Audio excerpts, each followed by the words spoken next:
To me, that's what makes this story so tragic. Larry truly has feelings for Gwen and would never hurt her, but this other side of him that comes out when the wolfsbane blooms and the autumn moon is bright turns him into a monster that he cannot control.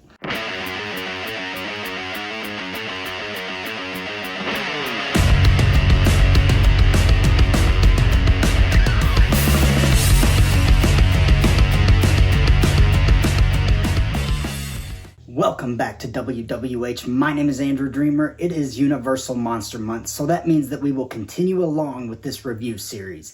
And today, we're getting into a bit of a hairy situation. Bad jokes aside, I'm really excited to take a look at this movie. Before we jump in though, subscribe if you're new here, leave a comment down below, and let me know what your favorite Universal monster is. Also, head over to Patreon and consider becoming a member of the WWH universe. We'd love to have you, so go check it out. And now it is time to look at The Wolfman. Originally, I wasn't a huge fan of this movie, even struggling to get through the entire thing, but I've since come around and now I actually love this movie. I love the story and the concept behind it. I think it's intriguing and well thought out. And the fact that this is the first completely original character in the Universal Monsters franchise is really cool to me. Dracula, Frankenstein, and the Invisible Man were all based on pre-existing literature of some kind, so this was uncharted waters for the studio, and I think it worked out exceptionally well for them. This character would only appear in crossover films after this, never receiving a standalone sequel, which I do think is a shame, but I understand the reasoning behind that decision. The Wolfman stars the son of a thousand faces, Lon Chaney Jr., and former Invisible scientist Claude Rains. But it doesn't end there, because it also stars Bela Lugosi in a supporting role in which he plays a character with his own first name. But it's time to howl down to the ring to get this show started. The film opens up as Larry Talbot returns to his ancestral home in Wales in the wake of his brother's recent passing and to reconnect with his father, Sir John Talbot. He has spent the last 18 years in America and hasn't seen his father since he left. Lon Chaney Jr. absolutely towers over Claude Rains, who plays his father. Larry begins spying on a girl from his house and decides to pay her a visit in her antique store.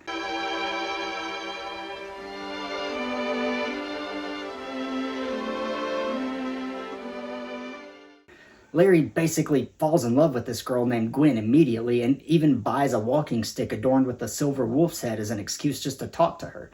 Gwen tells him that it represents a werewolf, or a man that transforms into a wolf at certain times of the year. You mean runs around on all fours and bites and snaps and bays at the moon? Oh, even worse than that sometimes. She also informs him that a werewolf always sees a pentagram on the palm of its next victim. Several villagers also recite the eponymous poem of this film anytime a werewolf is mentioned. Even a man who is pure of heart and says his prayers by night may become a wolf when the wolfsbane blooms and the autumn moon is bright. Gwen refuses multiple attempts from Larry for a date, but still ends up meeting him later that night. She brings along her friend Jenny as backup, and the trio go to have their fortunes told. The Romani fortune teller Bela sees a pentagram when he looks at Jenny's palm and sends her away in a hurry.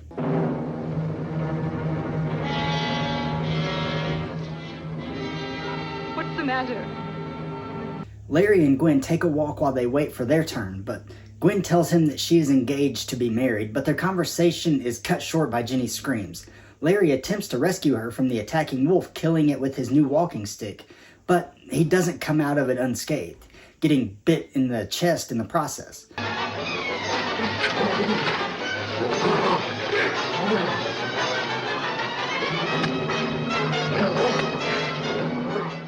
When the police arrive, they find Jenny's throat torn apart, but no wolf. Instead, they find Bela beaten to death. Larry's walking stick is clearly the cause of this murder, and his innocence is questioned even further when his story cannot be substantiated because his chest wound mysteriously healed overnight. And on top of all that, the fact that Gwen and Larry weren't with Jenny when she was attacked raises questions of infidelity. Though Gwen's fiancé believes in their innocence, the town chastises them. Larry goes to visit Mileva, Bela's mother, who informs him that the wolf that bit him was actually Bela in wolf form. Bela became a wolf, and you killed him. And if that wasn't bad enough, Larry is now a werewolf too, since he got bitten by one. Silver is the only thing that can kill a werewolf, which is why Larry's walking stick worked. Mileva gives Larry a charm to prevent the transformation, but Larry is uncertain whether to believe her or not. Take this charm. The pentagram, the sign of the wolf. It can break the evil spell. He decides to give the charm to Gwen to protect her instead. Unfortunately, just like Mileva warned, Larry turns into a werewolf the next night and kills a villager.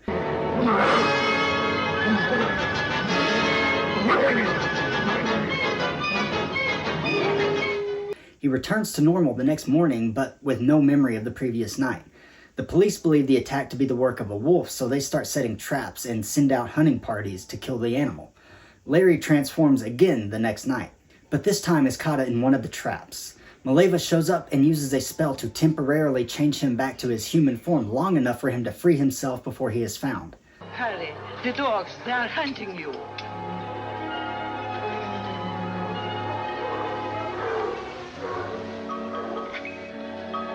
Larry is now convinced that he is indeed a werewolf and thinks the best course of action is for him to leave town permanently. He goes to say goodbye to Gwen, where he sees a pentagram on her palm, freaking him out and causing him to run away. I'm going with Larry. No, it's no use. Larry tells his father that he is a werewolf and confesses to killing Bela and the villager, but Sir John thinks that his son is delusional and ties him to a chair to prevent him from leaving and prove once and for all that he is not a werewolf. The moon rises and Larry transforms again, breaking free of his restraints, and once he's out, he sets his sights on Gwen and just attacks her.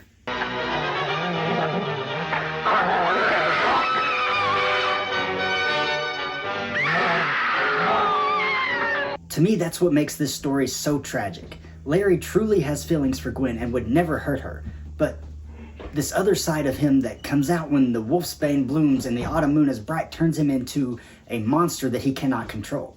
Sir John doesn't recognize the monster as his own son and bludgeons him over the head with Larry's own silver-headed cane that Larry had given him earlier.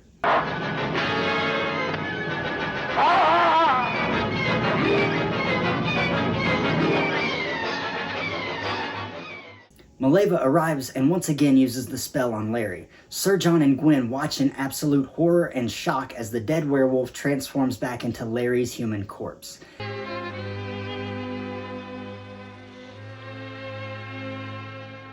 And that's where we leave this story. For now. Larry Talbot will be back, and so will Lon Chaney Jr., as he played this character every time he was featured, which is actually very uncommon for the Universal Monster movies. In fact, if I'm not forgetting anybody, he's the only actor within this franchise that doesn't get replaced at some point. If I'm wrong, let me know in the comments down below. Like I said earlier, I wasn't always a fan of this movie, but the more that I watch it, the more I like it. And at this point, it might even be in my top 3 favorite Universal Monster movies, which I never thought would happen. We do have to run through the positives and the negatives of the Wolfman, but first, we have to take a quick break, so stick around and we'll be right back with more WWH action. If you're looking to save 20% off of your order from redcon1.com, don't look any further because I have a really good deal for you. Go to their website, put some stuff in your cart, and when you're checking out, use code AndrewDreamer for 20% off of your entire order. That's right, you can save 20% off of your entire order just by typing in the code AndrewDreamer when you're checking out. So go to their website, check out their stuff. They have pre-workouts, they have protein, they have snacks, they have t-shirts, pretty much anything you could possibly want for your everyday life or your gym life. Go check them out and use code AndrewDreamer to save 20%. We are back now and heading right back down to the ring. My first positive for this film are the performances from Lon Chaney Jr. and Claude Rains. These two are probably my favorite actors out of this series because they are so talented. They can bring any character to life. Lon Chaney Jr. has played other Universal monsters as well, but this is the most well-known one, and also, in my opinion, his best. His stature makes it even more believable that he could turn into the Wolfman, and the way that he's able to turn from the charming Larry Talbot into the bloodthirsty Wolfman is a testament of his talent and dedication to the role. Claude Rains is just phenomenal in everything that he does. His voice is so powerful and it carries throughout the scene. He knows where to be at all times. He can convey emotion without even speaking a word. And though Bela Lugosi has only a small part in this story, his presence is huge and felt throughout the entire film. That's how good he is. This film clocks in at 100 minutes even, another shorter film that doesn't need to be any longer. And I've got to talk about how creative the filmmakers were when they made this movie. It was a completely original idea, and while werewolves have existed in lore previously, this particular concept was brand new, and this was even one of the earliest films about werewolves, only being predated by 1935's Werewolf of London. Everybody from the director to the writer to the crew gave it their all to bring this story to life. Let's transform to the negatives now. I'll be honest, I don't have a lot to say here. I don't have any major problems with this movie. I think it's weird that Larry was spying on Gwen and being so persistent in asking for a date. That part of the film is pretty uncomfortable. And the same can be said for the treatment of the Romani travelers in this film. They're automatically viewed in a negative light just because of their lifestyle. This is rectified a little bit by Maliva being the one that Larry goes to for help, but it's still an issue nonetheless. Like I said, I don't have a lot to say here, so I'm going to leave it there, but let me know down below if you think that I left out any problems with this movie. Just if I didn't mention something, let me know. I love this movie. My dad prefers the remake with Benicio del Toro, but I prefer this classic version without a doubt. It's entertaining, it's fun, and it's interesting. If you haven't seen it yet, go watch it. Check it out, then come back to this video and let me know what you think. With that being said, it is time to wrap up our show. Subscribe if you haven't already done that. Leave a like and a comment. Check out our Patreon and become a member of the WWH universe. Next time on Universal Monster Month, we'll be looking at The Mummy, which has an interesting history and legacy. I can't wait for that video. But until then, my name is Andrew Dreamer, and this is Wrestling with Horror.